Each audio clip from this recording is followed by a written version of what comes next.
Falamos agora com Catarina Martins Bittencourt sobre a liberdade religiosa no mundo e o debate desta problemática nas diferentes dioceses de Portugal. Catarina, boa tarde, obrigado por estar neste programa. Que ideia foi esta e porquê de levar o debate a diferentes dioceses, informando sobre o relatório de liberdade religiosa no mundo? Bom, boa tarde, em primeiro lugar, e de facto a Fundação AIS tem publicado nos últimos anos este relatório sobre a liberdade religiosa no mundo e achámos que não podíamos ficar confinados à Diocese de Lisboa, aqui a Lisboa, e portanto devíamos levar este tema, dada a sua importância, a sua atualidade, levá-la a todas as dioceses de Portugal. E daí temos estado neste périplo pelo país. Já estivemos no Porto, estivemos em Leiria, vamos estar agora no próximo dia 7 de março em Évora e temos mais dioceses agora que estamos a planear e estamos a programar também para levar de facto este tema, porque é um tema muito atual e é preciso de facto consciencializar cada vez mais pessoas para este tema.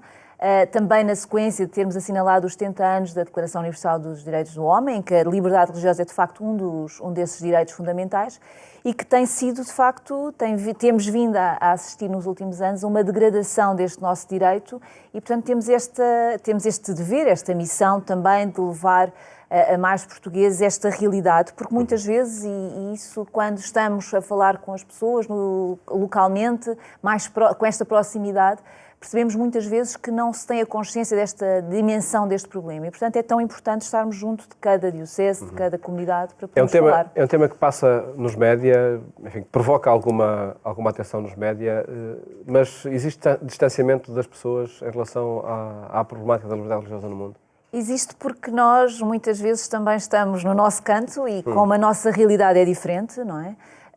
De facto, muitas vezes, sendo uma realidade de países distantes de Portugal, muitas vezes também ficamos com essa distância também da nossa mente, do nosso coração e, portanto, não sentimos tanto esta questão da liberdade religiosa. Mas é uma questão que está na ordem do dia. Nós próprios, neste relatório, falamos desta cortina de indiferença que existe também no Ocidente, que tem a ver... E é o principal problema, se calhar. É um destes problemas, exatamente, e, portanto, com esta nossa ida às várias dioceses de Portugal, é, de facto, tentar quebrar estas barreiras, levar, de facto, esta informação a mais pessoas, para podermos falar e para podermos estar alertas e atentos para podermos também poder atuar, que é fundamental. E que repercussão está a ter, nomeadamente nas duas experiências já passadas, em quem participa nos debates que são propostos?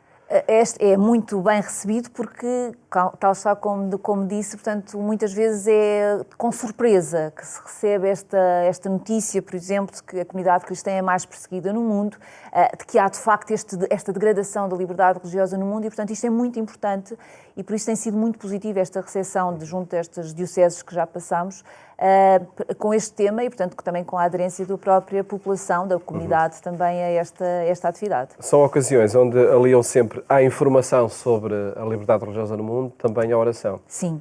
Sim, porque de facto são os três pilares, ou dois dos pilares da nossa instituição. Portanto, a instituição tem três pilares, um deles é a oração e outro é a informação. E, portanto, nós aliamos e aproveitamos sempre esta ida em que há, de facto, uma comunidade mais disponível para estar a ouvir este tema sobre a liberdade religiosa, também fazendo esta oração, um momento de oração pelos cristãos perseguidos no mundo e, portanto, tem sido assim em todas as dioceses que temos passado e queremos, de facto, continuar para aliar, de facto, estas duas vertentes tão importantes porque na Fundação AIS, diariamente recebemos este pedido de orações por parte desta comunidade que é perseguida em tantos lugares no mundo.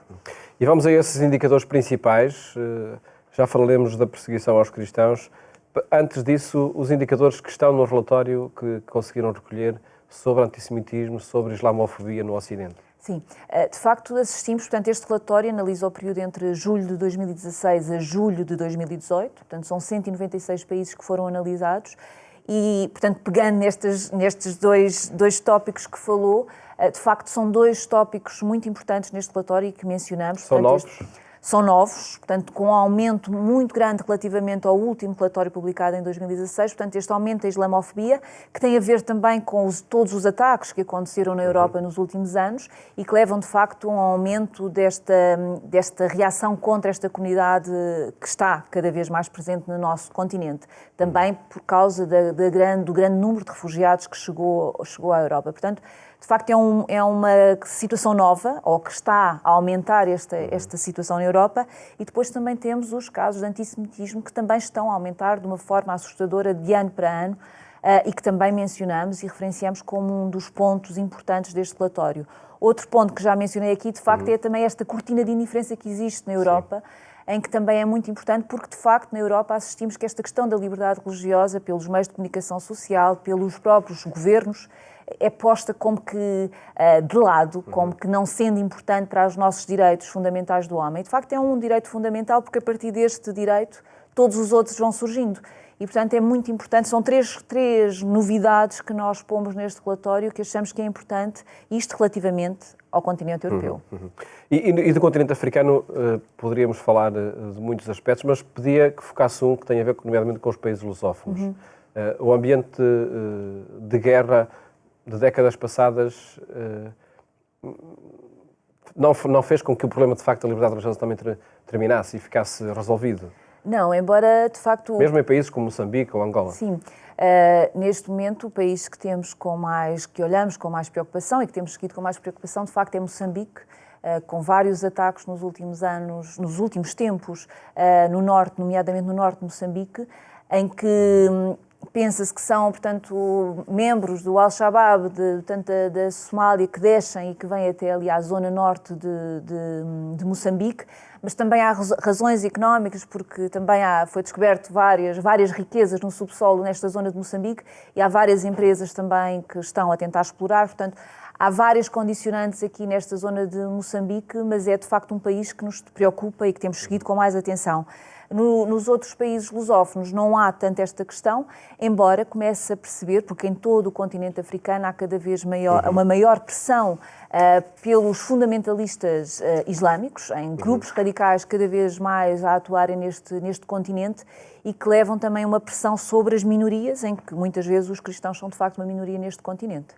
Infelizmente, temos sempre de referir o que acontece no Médio Oriente, e aí sim de perseguição aos cristãos. Sim, embora neste relatório são os dois pontos positivos, entre aspas, posso dizer assim, desta forma, de facto é a situação do que aconteceu no Iraque e na Síria, portanto, com a saída do autoproclamado Estado Islâmico destes países, ou com praticamente a retirada do autoproclamado Estado Islâmico destes dois países, da Síria e do Iraque, portanto, houve um regresso dos cristãos às suas casas e, portanto, é tomado como um ponto positivo, embora todos saibamos a situação que se vive tanto no Iraque como na Síria, que não são situações estáveis e, portanto, que a qualquer momento a situação se pode inverter e pode haver novamente uma onda nova de perseguição à comunidade cristã.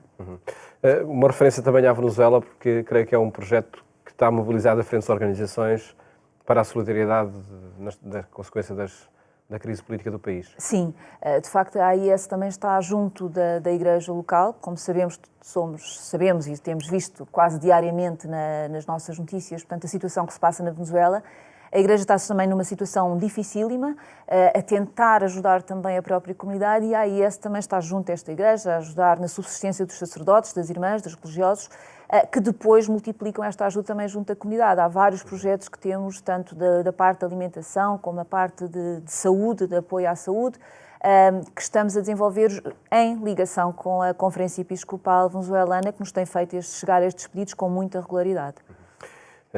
Infelizmente, diria, são muitas as situações a reclamar ajuda e a reclamar uma presença também orante de todos nós, não é? Sem dúvida. Nomeadamente aqui de Portugal e a partir do trabalho que é feito pela Fundação Ajuda à Igreja que Sofre. Obrigado, Catarina, por ter estado aqui no programa Eclésia.